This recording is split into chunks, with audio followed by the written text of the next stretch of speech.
My guest today is Dr. David Toledo. David and I have been friends the last several years and colleagues for a few years as well. He is now at California Baptist University in Riverside, California. And he and I are going to just have a conversation about church music, things that are important to know, things that are worth considering, and yeah, it'll be a good conversation.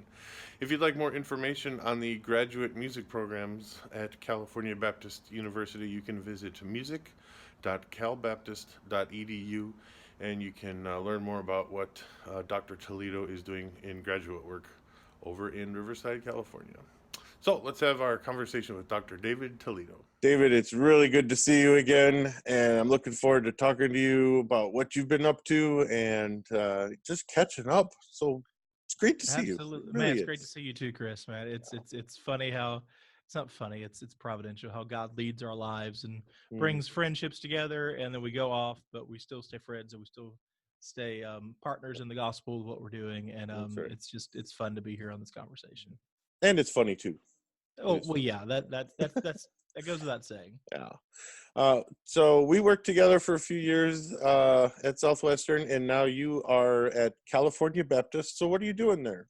Yeah, so as I was driving in this morning, I was thinking about our friendship over the years, and we taught together at Southwestern for 4 years. But I knew you before that because you were actually on faculty when I was a student at Southwestern. Now you were never one of my professors, but Lucky we you. we had friendship, and I think actually when I was at First Baptist Keller as the worship pastor, we had you come out and play a lot for us, and we definitely enjoyed performing some of your anthems. So while I know this podcast is largely going to be seen by people who are already your supporters, go buy Tychler's music. Thank you. You need to use it. You need to play it.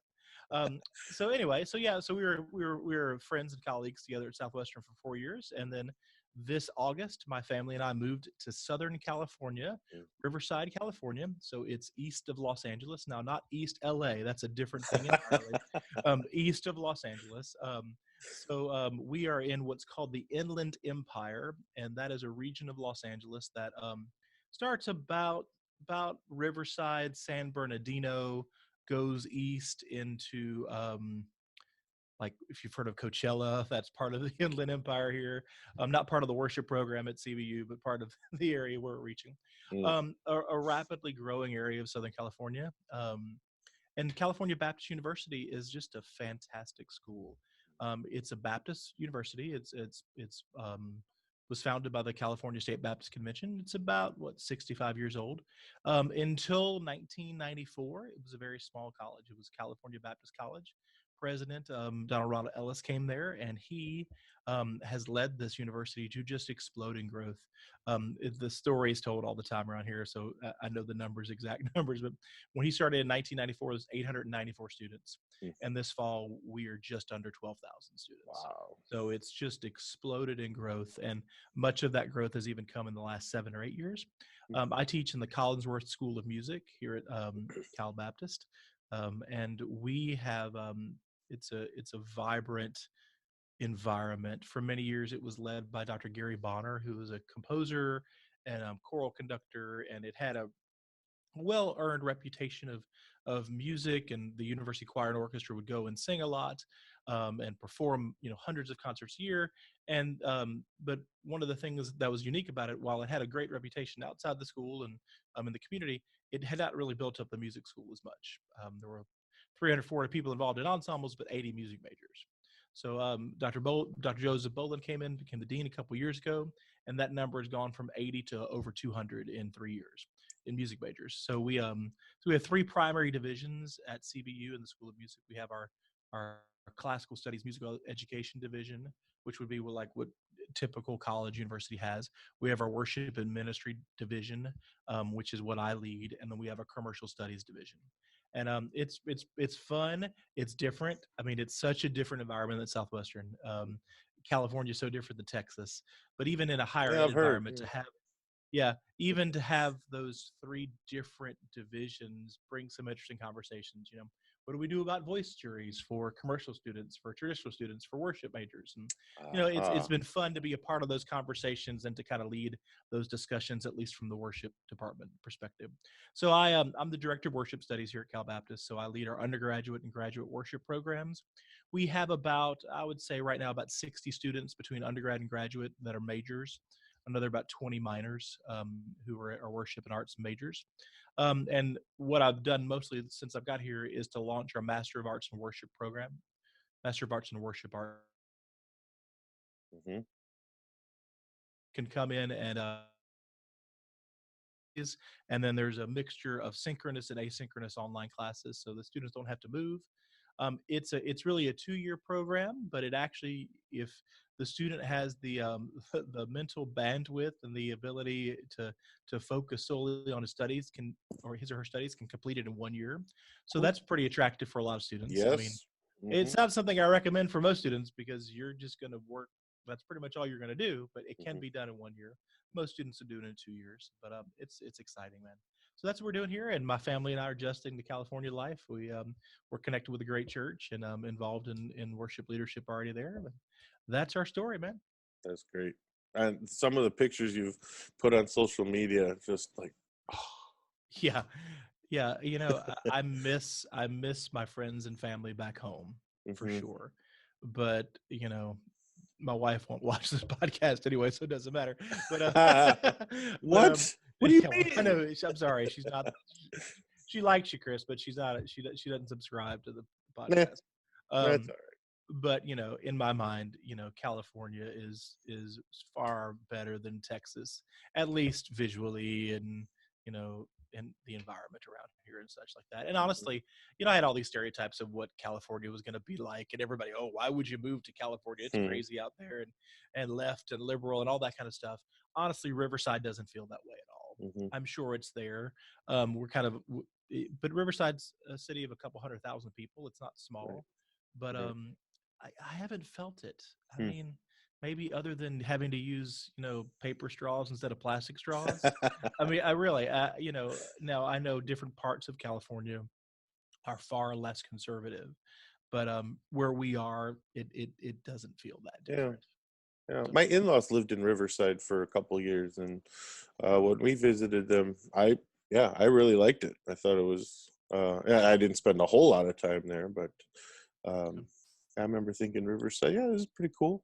yeah. And my father-in-law said, "Well, just wait till the wind changes, because I guess there's some cattle nearby that would." Oh, I not anymore. Not Not anymore. anymore. Okay, yeah, yeah. Yeah, I mean, so I've been here 4 months. I've experienced an earthquake. The fires were at the end there got fairly close, about 5 miles from campus. You're like, what am Mm. I gonna do about that? But but I've lived in Louisiana, so we had hurricanes. I've lived in Texas, we've had tornadoes. There's Nothing you something everywhere. nothing you can do about it, right? That's I mean, right. Yeah. you got Chicago. It's just Chicago. I don't know. You mean Eden, right? That's. Depends on what part of Chicago. I'm going to Chicago next week, by the Hey way. man, I was But just there yeah. 2 weeks Oh, ago. I enjoyed a lot of deep dish pizza. It was good. oh, glory. Yeah. No doubt, right? You need a So moment? No. yeah, I'm good. I'm good. All right, I'm good deal. composed. I'm ready. Yeah. So. Well, I wanted to just kind of pick your brain about uh, church music, because it's for most of our lives. We're about the same age. I think we are the same age. We are. Yeah, we've lived through Class the of whole. '95. Woohoo! That's right. That's right. Okay. Excellent. Yeah, we lived through the whole worship wars in the started in the late '80s and early '90s and everything, and now it seems like things have maybe settled down a little bit. Um, Yeah, the war is over and it's been won, and the only people still fighting it are like the Japanese soldiers who were in islands, 20 years later after World War II. I'm totally kidding. I'm totally yeah. kidding. Okay. Yeah, but it's the environment's very different than it was when you and I started as our careers as musicians, Yeah. for sure.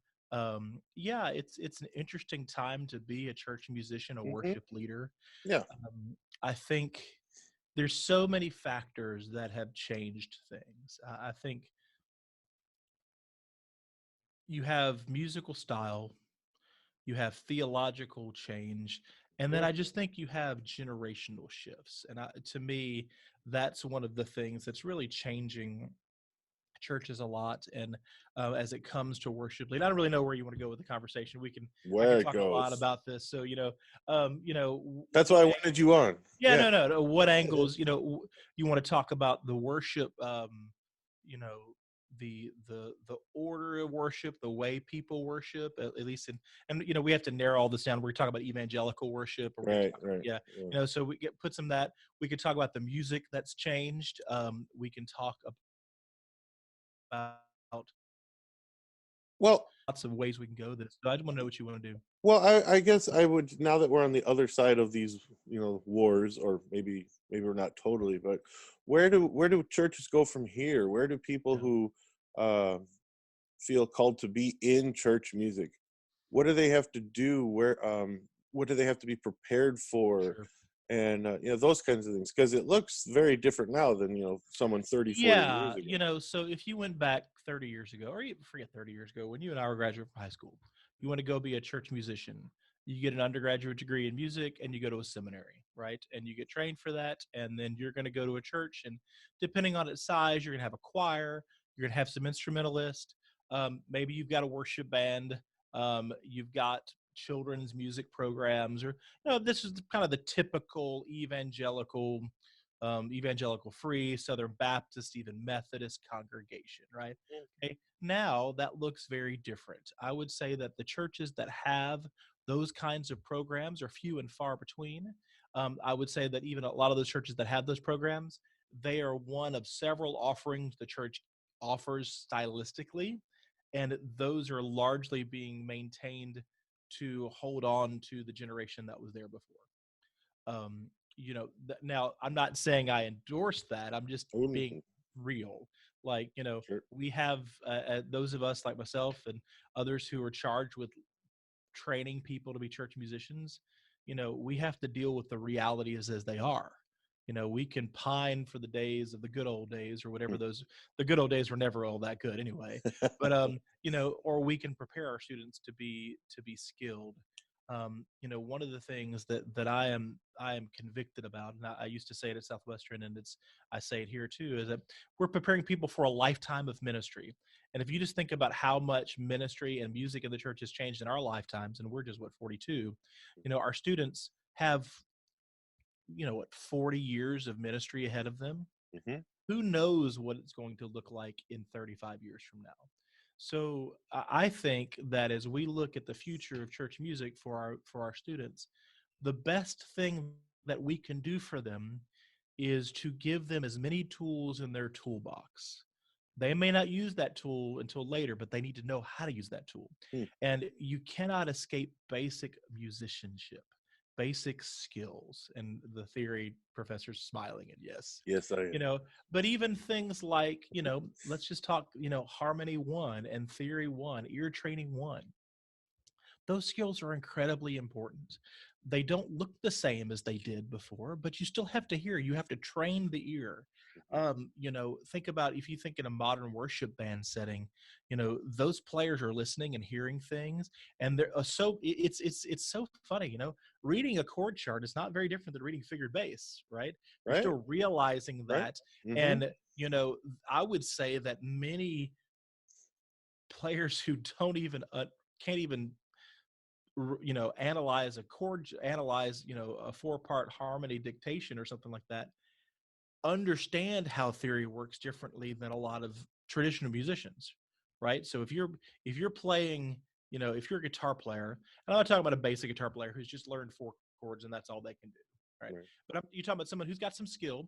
Mhm. They're seeing this chord progression, and granted, contemporary worship music doesn't have as much harmonic variety as others, admittedly so. But I'm not saying nothing. yeah, yeah, that's okay. Um, a player, and here's where I'm going with this. I'm trying to say, like, the skills someone in contemporary environment needs. Um, you've got to understand how to, first of all, realize that chord. All right, what's A major? How do I play A major on my guitar or on the piano? All right, we're coming back on this the second time or the third time. I have to play this differently. How am I going to arpeggiate this? And when I put this in inversion, How am I? I mean, and suddenly you're started talking about skills that sound very traditional, Mm, right? It doesn't sound it to the ear, but to the musician doing it, it's very similar. mm, Now, is it as complex? No, it's not. Admittedly, not. So I would say, modern music, and I think this goes even beyond worship music, even in popular culture, the harmonic and theoretical complexity has been replaced by the uh, the arrangement complexity, right? So we're not adding harmony every time we repeat it. We're doing it differently. It's almost like theme and variations. mm. That's another Song old that's got term. multiple. Yeah. Yeah, I know, right? I mean, we don't talk about it that way, but that's what it is. Think about it. We're we're coming into this chorus, coming out of the bridge, and here's what we're gonna do this time. We're gonna have just the keyboard playing here, and then I want to add the percussion, and then the drums come in, and then we're gonna do it this way. And you're just it's what is it? Theme and variations. Hmm. Similar material, we're repeating it, and we're gonna change it every time we do it. Now, it doesn't look that way in a theory textbook. It's not Right. Bach by any means, but it's still basic musical skills, right? It's still at the foundational level. Do you have the ability to do it or not? So we have to train our students to do that. Man, the ear it's this is something that I've been kind of experiencing since I've been here at Southwestern Seattle. Whoa, oh, oh. Been here at Cal Baptist. Um, Even in a modern setting, students who are working with sound equipment Hmm. and behind studio boards and such, you have to develop an ear to hear the frequencies and EQs, in different band. That look, you and I did get trained on that in our traditional music. I go, it sounds good. It's note right, but that's developing the ear. Now it's a different Absolutely. discipline. It's a different development, but it's still the basic foundational skill. It's just applied differently. So I think there's more in common than you think. I think Mm, really what comes down to a lot of it, at least in our field, I'm talking about in the church, but in higher ed, we we spend our lives spending how many years in college, 20 years in college, preparing for a skill and preparing to do something, and we finally get there to do it, and then the rules of the game change on us, and we're like, what do? we mm, this is what was passed on to us. And those of us who have the ability, and you do for sure too, to go, let's deconstruct this and find what's in common and how we can apply the skills we were trained with into a new way of doing it. mm, Now some people may not agree with what I just said there, but I think that we have a stewardship as those who are leading the next generation of worship leaders to train them well. And we can moan and complain about what it is, or we can help them be successful. Is our job to carry on the idealized platonic idea of what church music is, or are we called to train people to do it? And is it the art that we're perpetuating, or are we teachers of students? That's the question, at least for yeah. us. Now, Hmm. people in the church, that's a different question, but for us, we're teachers and we're training students, and that's the way that I approach it. Now, that's not I'm not that may come off as pragmatic. I'm not trying to be that way. It's more of a holistic philosophy of it. Yeah. I don't know that I've answered your question. No, yeah. um, I just, like I said, I didn't have a specific, you know, we're going to go here, here, here, here. Let's just, organically let a conversation develop. But it reminded me, talking about the ear, what you're saying about the ear. I had a grad school colleague who said that the most important undergraduate music class is ear training. And at the time, I was like, that's interesting. oh, But absolutely. since 20 years later, almost, I think, my goodness, he is absolutely right. That is the most important thing. Teaching students how music works, how like you mentioned frequencies and for intonation, things like that. Expectations, musical expectations. That's all from ear training or training the ear. And what do most schools do with ear training? Oh, let's let grad student A, TA. Grad student do that. Yeah, Yeah, no it's not doubt. really valued, but it that's what it is. I mean, So just it's think about not it from valued. this perspective. Just think about it from this perspective. Now, you're a theory professor, so you'll answer this question differently. Well, now I'm a When's band the last director. time the average musician has had? Now you're a band director. Yeah. You're actually frozen up a little bit on me here. Uh-oh. I'm not. Um, Is that better? I can hear oh, you. there we go. All right, now we're Okay. back. Now you're back. A little bit. I hope it was a good. I can hear you and kind of moving I think my choppy. I think my son is playing Don't you League love of technology? Legends. Yeah, so he's probably eating up all the. Xbox or Yeah, something. yeah. So anyway, you were saying. That's all right. Yeah, I would say, it's a skill that you use. I mean, I Hmm. can't. When's the last time I sat down with a piece of music and said, "All right, that's a secondary dominant moving to this," and I don't write that stuff down. But do I have to Yeah. hear it? Oh Yeah. yeah, all the Sure. time, every Right. week. You know, so that's a different question. Obviously, you learn it by doing it, but I mean, yeah, ear training is Yeah. important. Musically, um, students have to be skilled in playing way more instruments than they used to. Mm. Right? I'm a vocalist. I was trained as a vocalist. I got a little piano to be functional. But man, now, on Sunday morning when I lead worship, I got to be able to communicate with guitar players, with drummers, and man, they're from a different planet. They speak different languages, and it's that's a whole world. I got to be able to speak with tech people. Like, how do I communicate this? I have to speak with vocalists and Mm. choirs, and then if we have other instrumentalists too, adding all that, I do think a positive thing that's happened. You're seeing the pendulum swing, and I've said this. Any of my students always hear me talk about the pendulum swinging, Hmm. and we always react, and we're we are swinging back towards theological richness. Mm. We're swinging back towards artistry. Now it's not going back to what it was, Hmm. but you're seeing. I mean, if you listen to the latest worship song releases or whatnot, and I'm really speaking for contemporary, but this will apply to a lot of our other areas. You're seeing cellos and violins and other instruments, traditional instruments, being incorporated into the sound. And that's a very logical thing for churches to do it because you have those people there in your congregations. But yeah, you got to be able to play a lot of different things. Like for example, at CBU, if you're a bachelor of music and performance or music education or composition or something like that, you have a primary instrument, right? It's voice or it's guitar, it's piano, not guitar, but piano or trumpet or whatnot. And Hmm. then you take class piano because all music majors take class piano. Right. At CBU, our worship majors take private study in voice, piano, and guitar Hmm. because they have to. Hmm. That's a skill they need. And that's different than it was.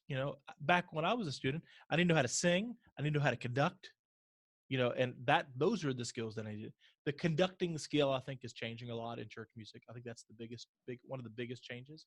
Now I'm a choir nerd, so that hurts my heart, you know. But I think that it's not going away. It's just changing.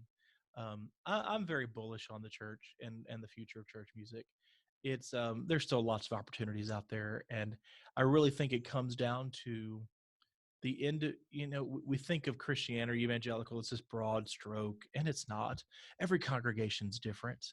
And I teach my students that when you go to a church that you're called that, I use these words. There's three phrases that we talk about. Where one, we talk about that you are a steward. You are a steward of the gifts that God has given that church. So the example I give, years ago we had a bagpipe player at my church. Now, what in the world are you gonna do with bagpipes? But he came up to me and said, David, hey, I play this, I do this often.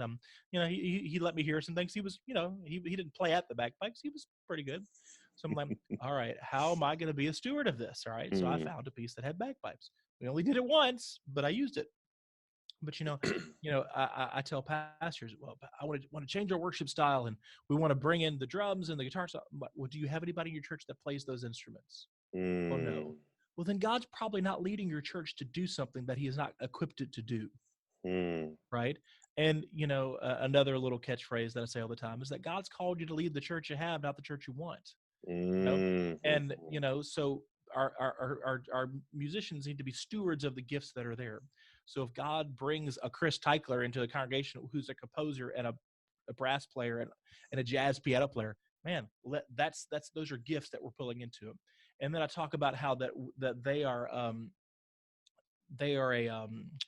a curator, right? And that their job, like a museum curator, if you go to the museum, any of the major museums, what you see there at the museum is only a small percentage of all the holdings that the Sure. museum has. So just with us now at church, I mean, goodness, the technology has transformed what it was. Used to, you'd pick music for worship by picking out the hymnal, and you Hmm. had 400 to 600 songs.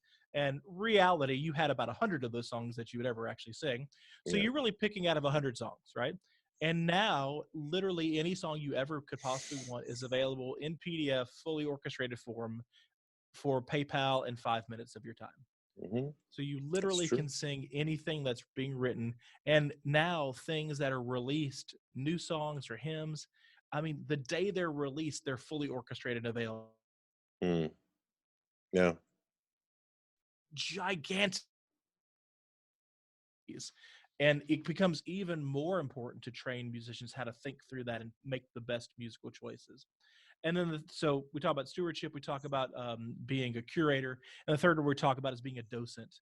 And the docent is the tour guide at the museum who knows everything about the work of art that you're going to see, and he's the one explaining it. He or she is explaining it to you as the person going through the museum. And as worship leaders, that's what we're called to do. We're called to walk our people through these experiences.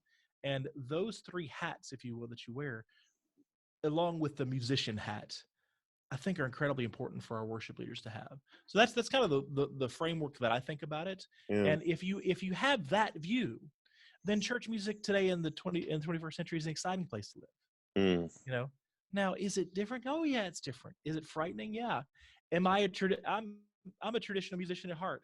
Sometimes I don't know what to say to my drummer, so I Mm. go do it like this. You know, kind of. You know, I in college I had enough band roommates who would taka taka taka on their trumpet, and Hmm. so you just you do it, and you have to have. We're all onto uncharted territory. Hmm. You know, whether it's the guitar player who suddenly the pastor says, "So now I want you to start a choir," and that guitar player's eyes get about that big, or it's like, "Well, have you ever thought about picking up the guitar?" No, I haven't. Or, "Hey, can you sit down, Chris, and lead us in a worship song from a hymn from the piano?" And suddenly that's a whole different skill set to lead than playing an ensemble, right? So these are all different musical skills, and we have to be flexible. We have to continue to hone our craft and develop new skills because we don't know what the future holds. Hmm. So anyway, That's cool. I'm bullish on the future. I'm No, not that's great. fearful. I'm not like, oh, the world's ending, and I pine for the good old days of Victorian hymnody. And no, do I love a good pipe organ on Holy, Holy, Holy? Absolutely, Oh, oh yeah. absolutely. But there's lots of other expressions, and that musical expression doesn't fit everywhere, and that where it Hmm. comes back to knowing your people and knowing your congregation. Yeah. And that's why I think you use the word church music and church musician. There's been a definite shift in terminology of the people who do that task. um you know Church musician sounds kind of like your oh, what's a good way to say this positively? Um, you're the hired help. Hmm. You're going to come in and just kind of whip the music into shape. But if the trend is to move to, even like in liturgical terms, you're like pastoral musician or an evangelical life worship pastor or whatever. But if you start thinking about it from that standpoint, I'm shepherding, I'm Hmm. developing. That changes your perspective on it. Yeah, and I think it's been a while since I've had a full-time music ministry role, but I think that I finally started to get good at it or better at it from that perspective, instead of the perspective of like, okay, I am the music professor of this church, and you need to follow what I'm saying and what I'm teaching, and then everything will be great after that. And Yeah, I hit resistance there, surprise, surprise. yeah, And it was when I finally started realizing, like what you were saying, here's what I have. right. Here's the instrumentalists and the singers that I have at the church. How can I maximize what they do to their Yeah, best ability? And that's when things started getting, better and better and growing. And then that's when after that point, I got back into full-time education after that. But it was when I'm kind of putting all this together as No, you're you're good. saying it, like, You're good. oh yeah, that's kind of how I got this going at the church and how that started to grow. And then so it's interesting to look backwards from what you're saying and say and realize, yeah, okay, I've experienced that. Yeah, and there's also a maturity that happens, when you and I Well, I'm start still doing working on this. that, as you Yeah, know. well, yeah, but we were single or newly married, didn't know any better, and we've lived a lot more life since then. But I tell my students all the time, people are always more important than music, and Yeah. ministry is always more important than music. Hmm. And if you care about people and you invest in people and you shepherd them and you pastor them and you lead them, they'll follow you. They may not follow you Hmm. places they're not comfortable with. Think about in choir. Choir nerd. There's it's such a stereotype, but it's so true.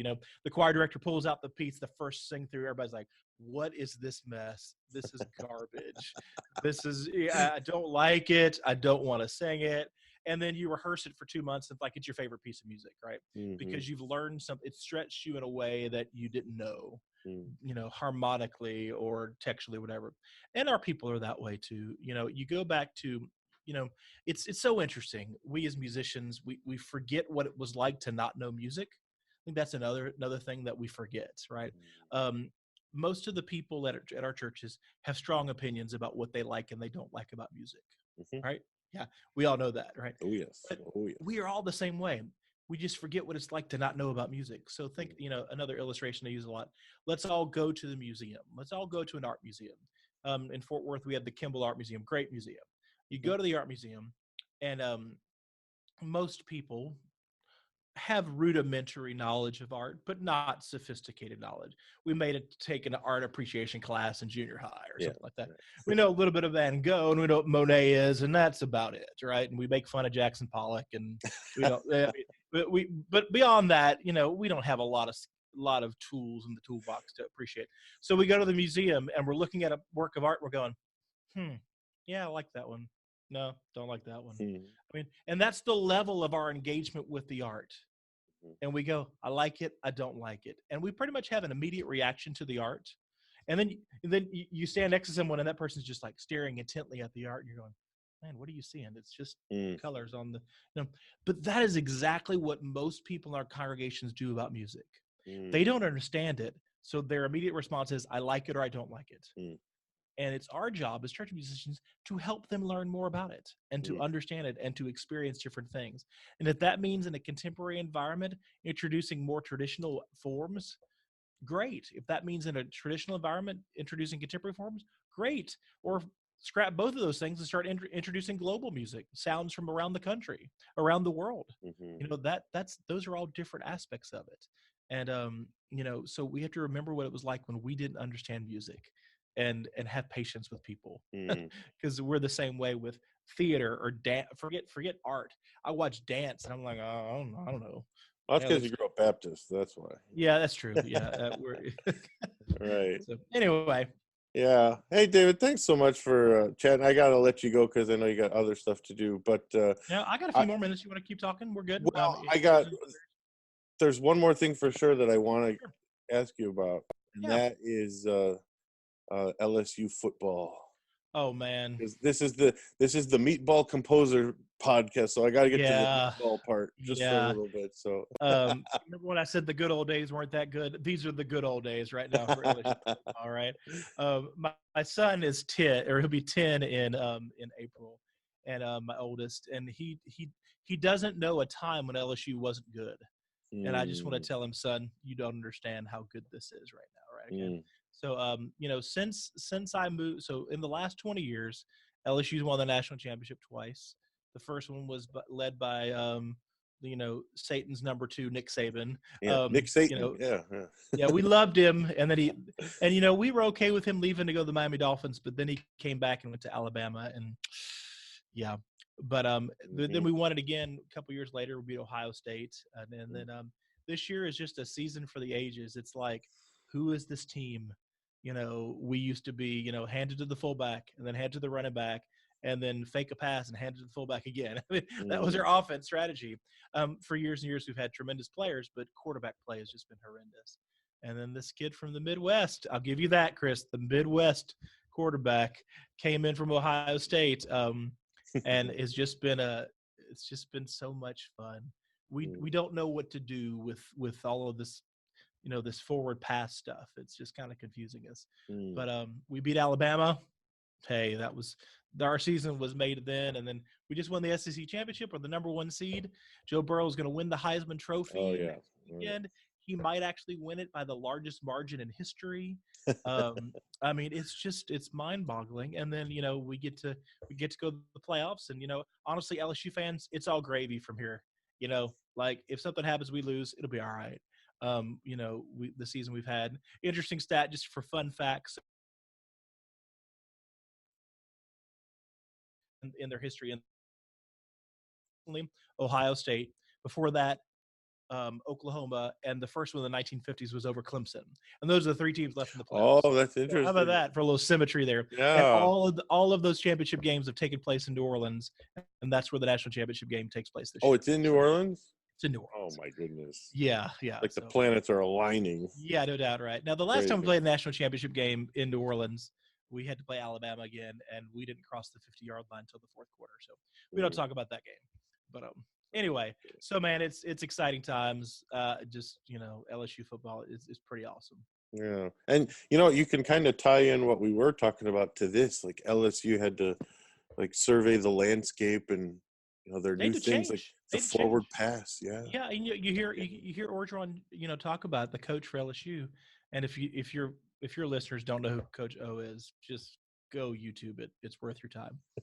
The first couple of seasons, ESPN would put subtitles under him when he like swamp people. Yeah. So Coach O actually went to college where I went to college, so we have some kinship there, and he's a Northwestern State demon. But yeah, he talks about it's like, look, it's changed, and we can continue to hold on. This is how football is supposed to be played, right? Or he's going to go, no, look, we have tremendous athletes across our state, the people we recruit. He's being a steward of the talent that's there, and go, what can I do to help these players be the most successful? Is it put them into the system that I want and I prefer? Or am I going to put them in a system that highlights what they can do best? And look what you have there. So, Bears fans going, amen. Yeah, right. Trubisky. The last thing I do want to circle back around to music and stuff. Yeah.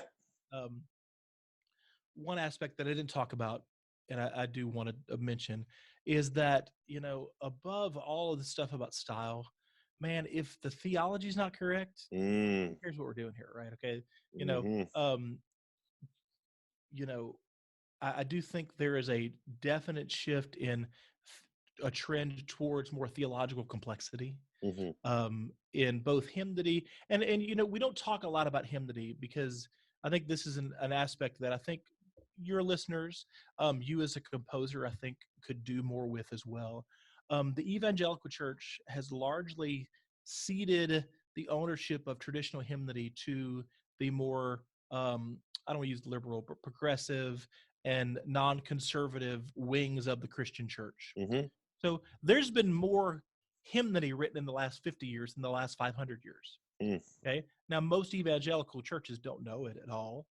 And a lot of it is, I don't want to go as far as to say incorrect theologically. That's too far.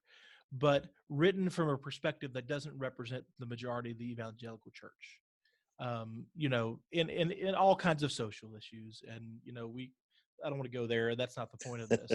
But, that's a hot topic. Yeah, it's worth being confronted by ideas. I mean, the story years ago, I went to a conference at Baylor, an Alleluia conference, and Michael Hahn was presenting about new hymnody. And I've tried to find this hymn, but I haven't found it yet. But this is an example of a hymn that, a contemporary hymn that was written about confronting the materialism of Christmas. And it's a Christmas hymn. And Michael Hahn commented to him, yeah, you sing this song on your last Christmas at your church. And it talks about the first stanza is like, look at the Christmas tree all all decorated and the beauty and the presents wrapped under the tree, and just kind of a nostalgic scene. And then the second stanza talks about it, how you pass the homeless on your way to the shopping centers to buy the presents, and then like the refrain is like, and leaves fall from the Christmas tree, and the third verse, and what about the hungry who don't have things, and and leaves fall from the Christmas tree, and the fourth stanza is like, and you've realized in your search for the commercialism, you've lost the meaning of a Christmas, and as the final leaf falls from the Christmas tree, you realize that you have crucified Christ on your Christmas tree. It's like, whoa. Yeah. So I don't recommend that anybody sings that at church, but that's an example of hymnody. Now that's more poetry, I would say, more than hymnody, and it's causing you to think. But that's not functional. And see, that's another part. That's not functional hymnody. That's not something that's going to lead people to worship God in their congregation.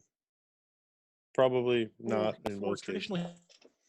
theology and rich new words, and we're fortunate. People like the Gettys, people like Andrew Peterson, there are artists out there that are doing the hard work to write it and to write well-crafted words and well-crafted thoughts.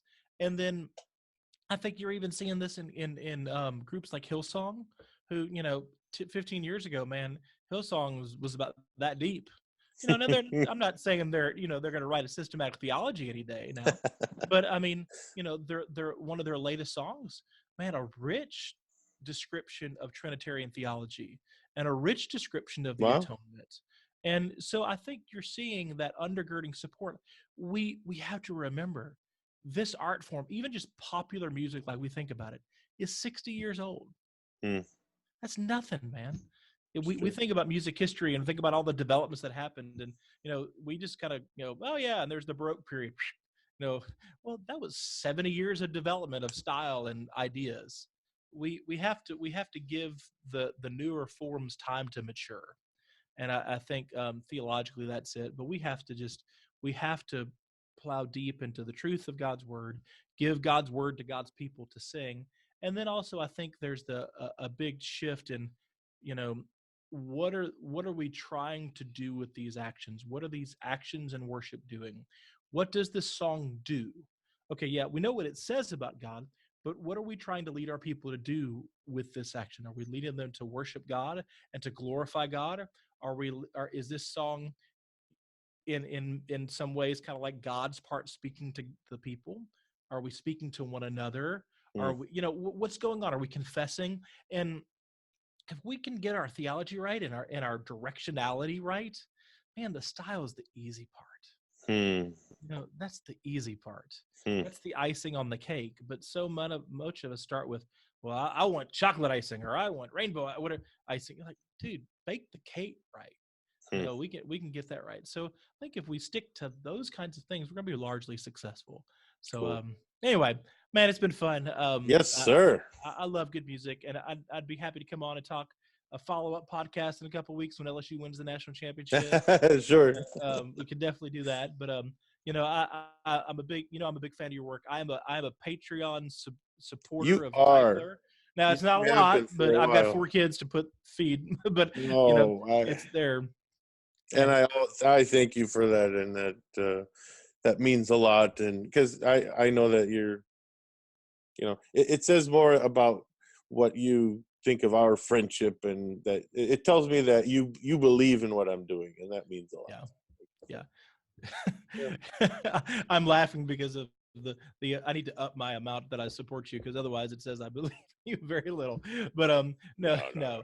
But Chris, you know this. I think that the work that you do, and you and other people like you too, let's broaden it out, right? Sure. I think composers who write music for the church, goodness, that's like you're like a chef at a restaurant, right? And you're going, here's what I make, I hope you like it. Whew, that's bad. God, that's hard to do. Like, we as the worship leaders, we're just the servers, we're just bringing it to the table, right? And unless the server drops the food on your plate, you're not really mad at the server if you don't like the food. You're what's that chef in the back there doing, right? Okay. Yeah. So I think that I appreciate the fact that as a composer you take risks. there you and I've had many conversations about this. Hmm. There's lots of easy ways to sell copies, right? And sometimes that's okay, Hmm. but at the same time, God's given you sensibilities and things like your Good Samaritan work and other things like that. That's a fantastic work. And Thanks. will it ever be performed at Carnegie Hall or what? No, probably not. I mean, Probably not. maybe, I don't know. But that's not what God's called you to do. Mm. Just as again, I'm full of quips here that I tell my students, but God's called us all to be faithful, not successful. Right. Right. Right. And Absolutely. if God's called you to write music, and that's your act of worship to him as you compose music and as people perform it. And it's not your job to be concerned about the reach of it. Mm. God's going to use that. And all the composers who write words and music for worship, Yeah. I don't have that skill, man. I am Nah. great the gifts that God's given the church. And so anyway, I just want to encourage you today with that. And even Well, now that thank you're in the you. middle of Kansas and reaching a whole new different demographic and people, Yes. Yeah. it's a valuable thing. The more I travel around the country and even around the world, you realize that we're all the same Mm. and we're all doing the same thing. And it's the same struggles. None of us have enough resources. None of us have enough talented musicians. None of us have enough players. Oh, Right. I wish we had this or that. The reality is we just serve faithfully. Yeah. And God's keeping score, and those composers or those ministries or whatever that have all that success on the external, that may not be what God's looking at. In Right. fact, the scriptures tell us he's probably not. Right. Absolutely. So, Well, anyway, that sounds like a great place to yeah, it's good. do Put stuff. good So bow on that. yeah.